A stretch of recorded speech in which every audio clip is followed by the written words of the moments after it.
perfect time to test the camera for the DJI Mavic Air. You guys ready? Let's give it a shot.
You're new to the DJI Mavic Air, you don't want to be messing with the camera too much. You pretty much want to learn to fly. So if learning to fly is your thing, check out this link and videos in my DJI Mavic Air playlist. By the time you're finished watching all those videos, you'll be ready to fly like a pro, somewhat. At least you'll have an idea. Okay, once you get the hang of how to fly this bad boy, then the next step is definitely the camera. As you can see on my screen, I have it set in photo mode. How do you know? That white circle to the right center of the screen. Above it, you see there's a little camera versus record with a little circle. I'll tap that. If you're in record mode, you see that red circle in the right center of your screen. If I touch it again, it goes between photos and videos. So that's as basic as it gets. Let's start with the photos and go into the menu, so that way you guys are familiar. This menu can be a little bit confusing at first, but once you get the hang of it, it's really not that bad. The first setting is your camera ISO, shutter, and exposure value. That's the first setting there. The middle is your photo settings for your camera, and last settings would be just general settings that you will set for what you like and what you don't like, your preferences on your screen and stuff like that. Now, whether you're in video mode or you're in photo mode, the settings here are pretty much the same. It doesn't really change. So this particular menu, whether you're shooting videos or stills, it doesn't really matter. It's the same basic menu, so you don't have to worry about that too much.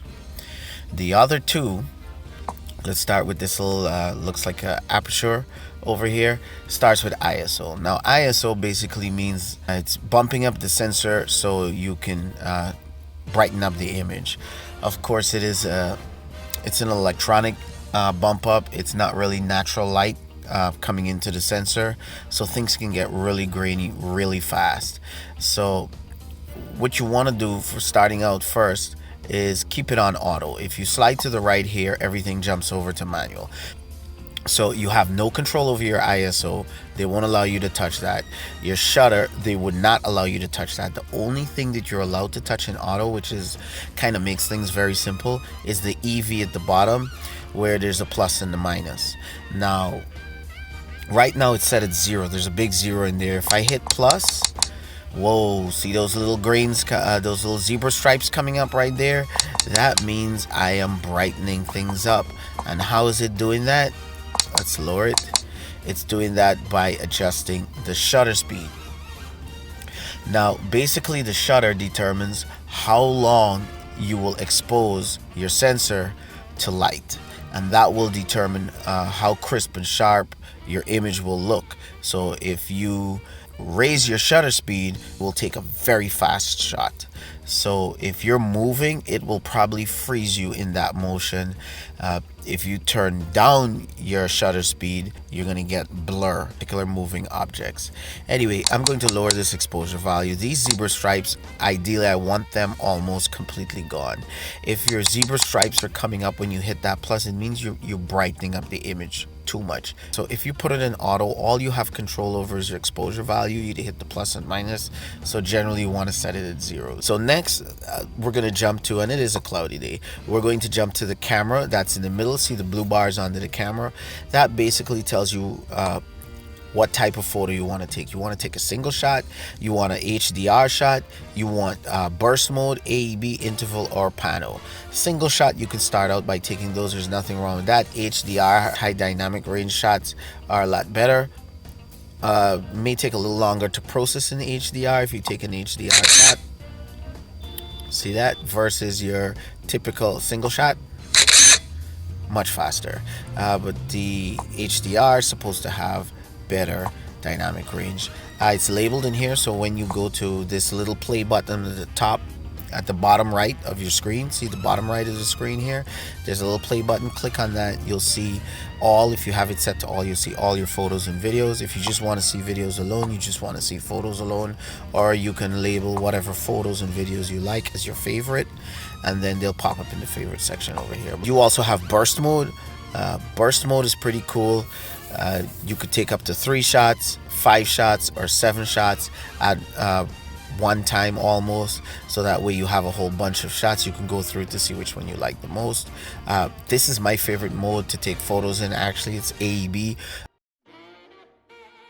This you can select between 3 or 5 shots to take at one time. So when you hit that screen, I'm just going to set it at 3. 3 is the usual way I like to do it. As you can see, the little 3 in the corner there's popped up, tells me what mode I'm in. So if I just hit the shutter right now and take these shots, just took 3 shots. So you can look at the photo and decide for yourself which one looks better. If you prefer higher exposure or lower exposure, number value will determine how bright or how dark the shot looks. You can take a look at the shot, pick out of the 3 which one looks best. Boom, there's your shot. So it's a quick way to get a little bit of options when taking a still shot.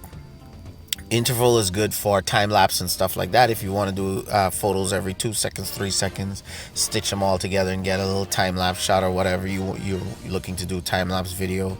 Also, if you just want to take photos every 10 seconds automatically, not have to worry about snapping shots while you're flying, you can focus on your flying. That's another way you can use this as well. Pano is the last one here. Here we go. Now Pano gives you some options. You can take spherical photos, you can take wide 180 photos, you could take horizontal photos, you could take vertical photos. These are pretty cool. I would highly suggest you just play around with those and see if you like them. If you're just starting out, go to single shot, nothing wrong with that, or just go to AEB and try out the 3 shots and just pick whichever one works best for you.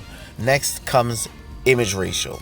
Image ratio right now is 16:9. Look at my photo. If I snap a shot right now, it's taking over the whole screen basically. I'll go back into my settings. I'll change my image ratio to 4:3.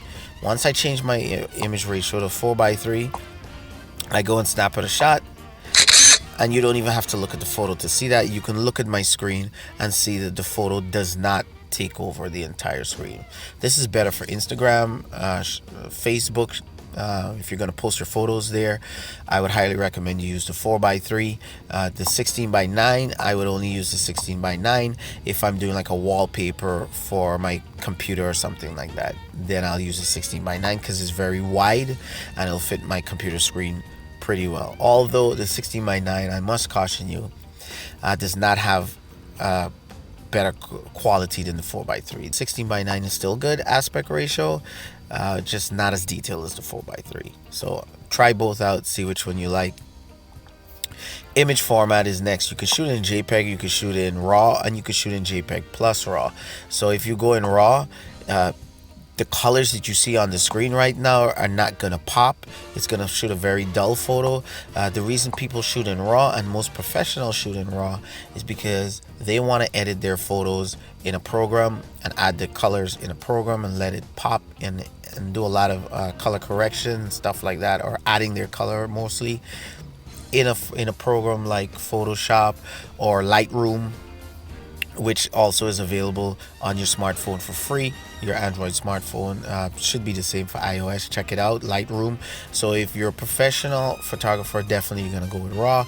If you're just starting out, I would suggest just snap the shot in JPEG, maybe in the 3 AEB mode that I showed you earlier. When you go to photo, just go to AEB, let it take 3 or 5 shots, and you see which one you like best and pick that shot and just post it, share it with your friends or whoever.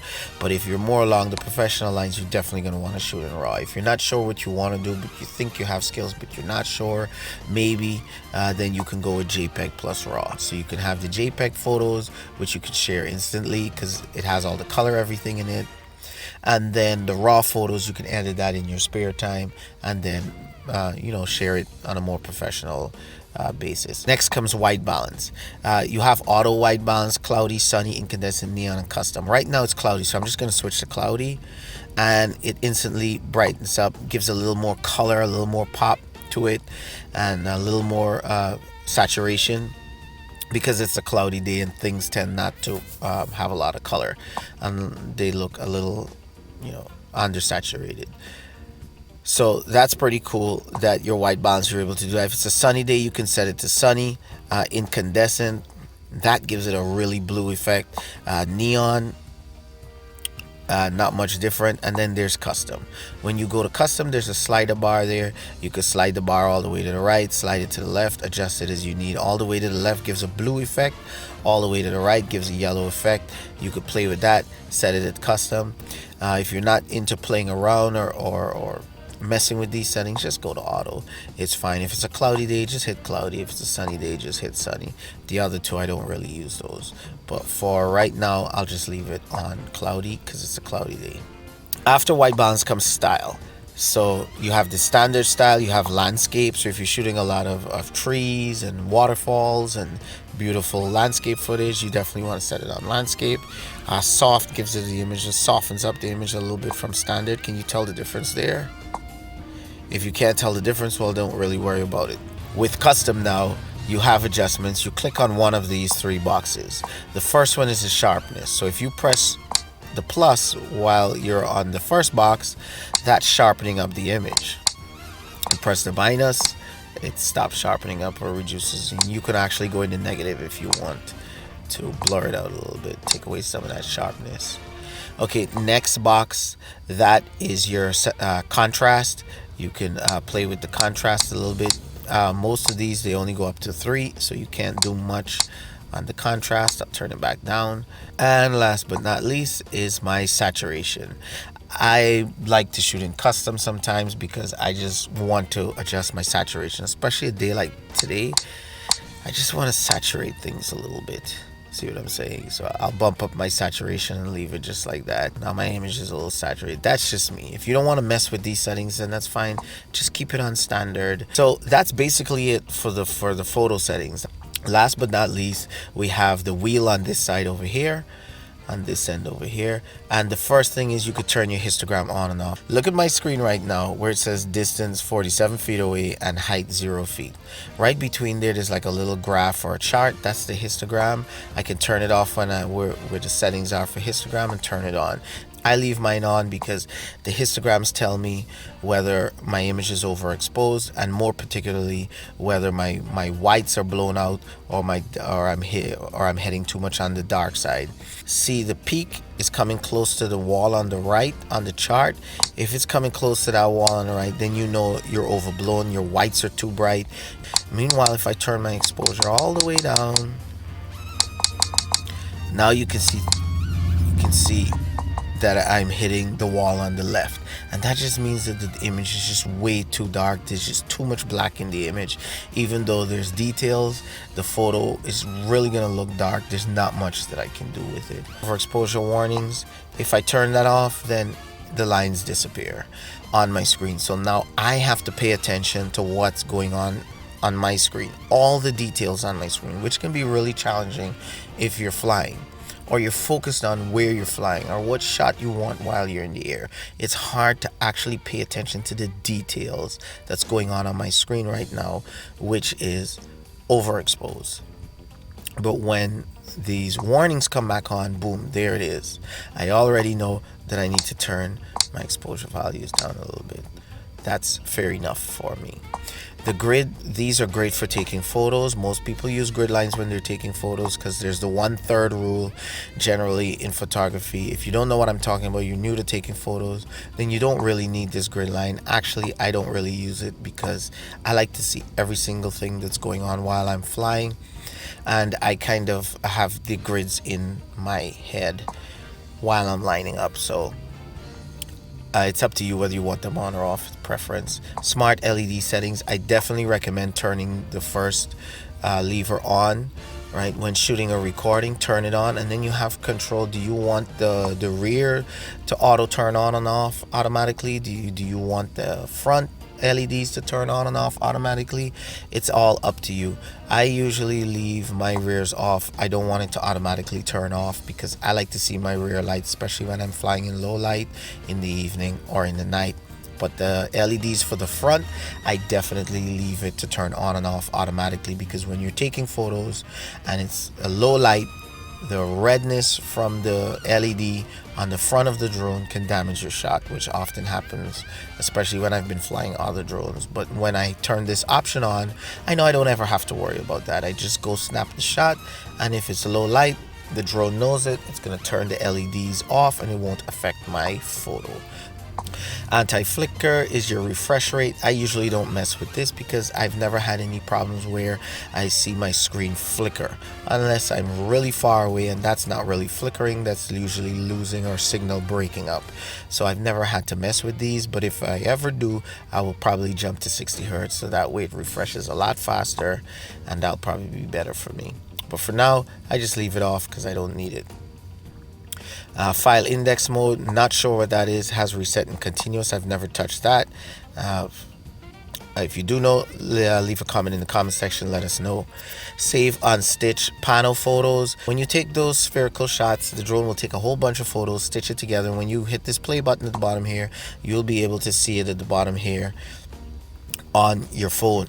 Right, so if you don't want to do it that way and you prefer to stitch them together yourself in your own program at home, that means you're probably more leaning towards the professional side. Then absolutely you want to turn this on where it saves on stitch photos, so you can go home and grab it out of your SD card and stitch it together in your own program yourself. But for me, I don't go that detailed into photos, so mine's off. Storage location, you can pick between the SD card and internal storage. I highly recommend SD card.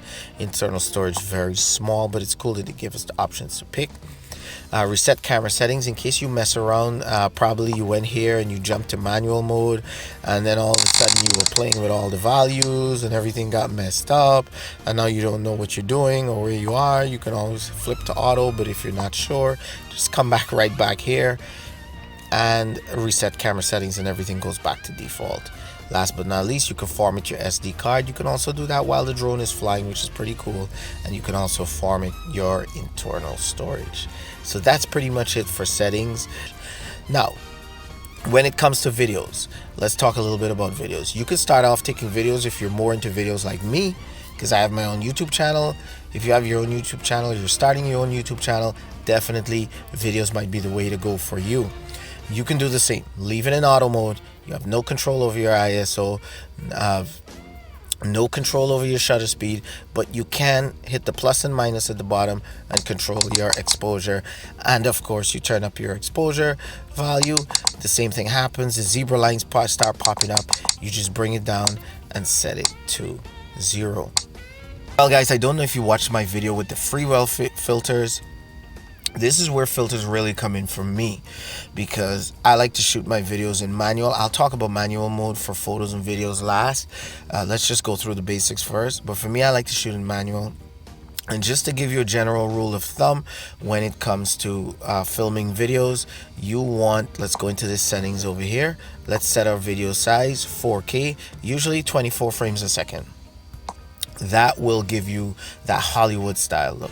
Hollywood doesn't like, they like this slow moving kind of cinematic effect that our eyes are accustomed to. So 24 frames a second is definitely headed towards movie style look in terms of movement when you're shooting videos. So most people like to frame 24 frames a second. I do too as well. However, you can bump it down. If your computer cannot handle 4K, don't worry. Just bring it down to 2.7K. 2.7K looks extremely well on YouTube too, so I wouldn't worry about that too much. I will leave it on 2.7K if your computer is not ready for 4K. Here's your option. You can actually choose between 60 frames a second, which is not bad.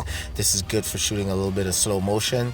60, 50 frames, 30 frames, and you can even get Hollywood style 24 frames a second, just not the same video file as 4K, but not very much far off. So that'll take some strain off your computer. If your computer is really slow and you're not looking to upgrade right now, well then, you know what, come down to 1080p. 1080p is not bad. I still film in YouTube. Most of my footage for YouTube, not drone footage, but my regular footage of me talking or explaining things or vlogging or whatever it is in 1080p with my 1080p cameras. I still use it, works great. The only thing I shoot in 4K is my drone footage. That's pretty much it. Other than that, I'm on 1080p. 1080p is not bad at all, especially if your computer needs some work and you're not willing to upgrade at this moment. And the cool thing about the 1080p, look, you can get 120 frames per second slow motion. So if you want really cool slow motion shots, you can capture 120 frames in 1 second, and then when you slow that down, your slow motion looks a lot smoother. If not, you can go Hollywood style as well, 24 frames a second to get that Hollywood look, and you don't have to worry about your computer hanging up on you, crashing, crying, screaming, fans blowing, stuff like that kind of effect, and still get good videos. All right, I'm gonna set mine back to 4K because I like it there. That's where I like it set. Now, once you like your video settings at 4K, 24 frames a second, you go back to your basic settings here, and you want your shutter speed, ideally where it says 800, to be 1/50th. So I cannot adjust my shutter speed. The only way I can adjust my shutter speed is if I go over to manual. So generally you want your shutter speed to be double your frame rate. So my frame rate right now is 4K 24 frames a second. 24 frames a second, I want my shutter speed at 1/48th, ideally, which is not an option, so 1/50th is good enough. I have a problem over here. My ISO is really low. If I turn that up, because I'm in manual, my video is completely overexposed. I turn it down to the lowest and check that out. My shutter speed is at double my frame rate, which it needs to be, and look at my shot. It is totally overblown. So if I want that Hollywood cinematic look while I'm videoing, I won't be able to get it here unless I pop a filter on. So I would say that filters are really important when you're ready to step your game up. If you're not ready to step your game up, then that's okay. Just jump into auto. The camera will do what it needs to do auto. You will not get that smooth Hollywood effect that the professionals are looking for. But guess what? Your videos are gonna look great also. Don't make it a big deal, especially if you're now starting out. It's not really that big of a deal. You won't be focused on these details at the beginning. So please don't beat yourself up about it. And if you want to beat yourself up about it, go get yourself some filters. Freewell filters I highly recommend because they're only filters I've used and I've enjoyed them and I know them. The Polar Pros are really good too, I've heard. So go check out some nice filters and you'll be able to put a dark filter on there, take away some of the light, and you'll definitely be able to shoot in manual 4K 24 frames a second with your shutter speed at 1/50th, and you don't have to worry about the image being overexposed. Just screw on a dark filter there and darken up the image and go ahead and get your Hollywood shots. But right now, let's go back to the basics. Okay, so you're in auto, no control over your ISO, no control over your shutter. You only have control over your exposure values. And right now my exposure is just a tad bit overexposed if you look on the screen in certain spots. Not anything to be too concerned about, especially if you're now starting out. Right? And then remember that when you fly too, that you face the sun, it's going to become more exposed as you point the camera towards the sun. You always want the sun behind you, shining light over your shoulder, which is the camera, shining the light for the camera instead of facing the camera into the sun. So as you move your drone around, you turn, you face different angles, the exposure will be changed. If you're in auto mode, the camera will compensate for that however it feels is best. If you're in manual mode, well, then you have to know, look, I can't get that shot, or I have to come down back, change my filter, go up back to get this shot. Things get a lot more technical when you're in manual, but that's also because you're looking for a lot more details and professional work, professional videos. So again, if you're not big on cameras and looking for the top quality stuff, just keep it in auto mode. Next is video format. You can choose MOV or MP4, any one of the two. MOV usually are the Apple products. MP4 is usually PC. I know my PC can do both MOV or MP4, but I just are used to MP4, so I use it. Your white balance, same like with the photos. You can set it to cloudy if it's a cloudy day, sunny if it's a sunny day. These two, incandescent and neon, I don't really use them. They just give like a really blue effect, unless that's what you're going for. Custom is the same thing as when you're taking photos. You adjust the sliders until all the way to the right gets really yellow, all the way to the left gets really blue, or just pop it into auto and don't worry about anything. Right, it's a cloudy day, so I'll leave mine in cloudy, no big deal. Color, you have two options for color. You have Decine-alike, which is the colors are not really popping that much. If you look on the screen, look where it says sheet metal corp on that truck. Now I go to none. You see sheet metal corp, the redness is a lot redder there on none. That's the natural color. Decine-alike kind of takes away the pop of the color, so when you're editing, you can add the pop yourself. You have a little bit more control. But for me, I don't like editing colors for videos. It's very time consuming, and I really don't have the time for that right now. It's something I'd like to get into a little bit more when I have more free time, or I'm a full-time YouTuber. I definitely want to focus on those details, but for right now, no. But it's good to know that the option is there. That about wraps it up, guys, for the DJI Mavic Air's settings. I hope this video was helpful. I hope it does encourage you to get up there, go and fly, trust these settings, play with them, or maybe just rest your drone down somewhere like I just did. Go through the settings until you become familiar with it, or at least until you get a little bit of understanding of it, or at least until you see what you like. Guys, 2 videos left. 2 videos left before the giveaway. Number 1 will be active track. Number 2 will be A-Pass. I saved the 2 most dangerous videos for last because I don't want anything to happen to the drone. And now that the trees are blossoming, I'm pretty sure that the drone will see the trees and the leaves instead of just branches alone like it was in the winter. Don't forget that the winner will also be getting these filters as well. So I thank you guys for hanging in there, watching all the videos, patiently waiting. So I'll throw these $129 filters in as well to whoever wins this DJI Mavic Air, guys. I wish you guys good luck. 2 more videos left. Make sure you reach out to me on Facebook. Make sure you reach out to me on Instagram at DroneXFactor. Chat with me there. Best place to reach me. Leave a comment below. Let me know what you think of this video. Let me know what you think of these settings. Let me know what settings you use, and if you have any recommendations, or if I left anything out that you think can benefit other people. This is your boy DroneXFactor. Do not forget to jump over to Patreon and drop me $1, because every dollar helps.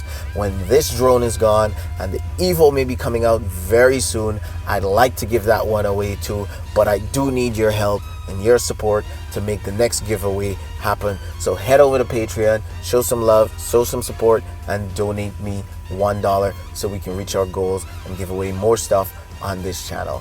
This is your boy DroneXFactor, and I've got to be editing and posting this video.